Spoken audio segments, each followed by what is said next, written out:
Dan itu bak judo yang sah.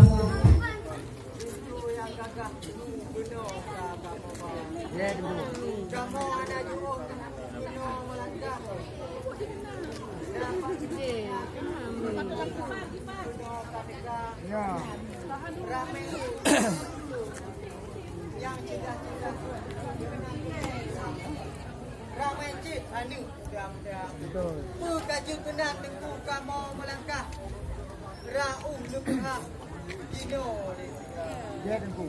Waalaikumsalam salam. Pak rakan Bandung Tuhan yang muda. Danyo yang katro nyo kana dilun.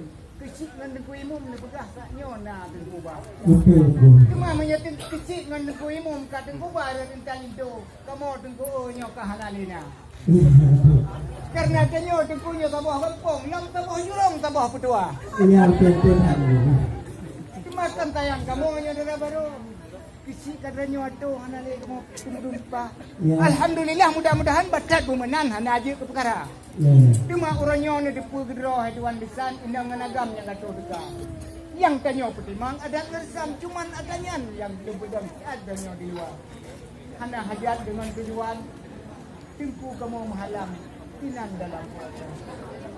Walaupun mitnya kayu musuh dengan tengkunya kayu ada payah raya sudah suara.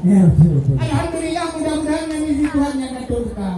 Ada dari sampainya petimang karena ada yang berkata maja. Nyamatian tadi pajirat mengenai hati tubuh hanya keturunan. Cuma nak cut no pertanyaan guna tulisan keturunan. Pertanyaan pada orang jauh jam batu baru pintu di barang nyok kamu buka. Kanyo tengkunya katro kuno inang managan. Nun kalang idang cukup bukannya. Cuma minat buat rasa idang. Citu dong putrang dalam meluar. Bukan ibadahnya rasa idang. Nyok inang managan. Langsung deh turun persilang. Nyolang berumur tengkunya kampungnya lah. Nyo kampung sangkannya di kota Banda. Nyo ke tengku tanya yang ke bah asal idang. Ada ngarusa metiku tengok tabuh kampung pani duga-duga.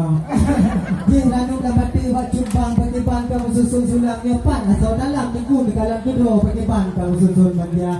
Yang nak ku Aceh tiku beres hana ban dalam ilmu makanan macam lupa. Na bul na dodo yang dibuat tok ku apa metiku punya kamu.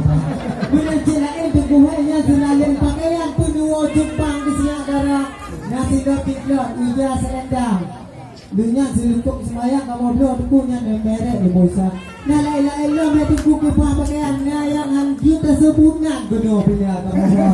Punya cilain di buku wangi-wangian baru pada termalam bersih darah.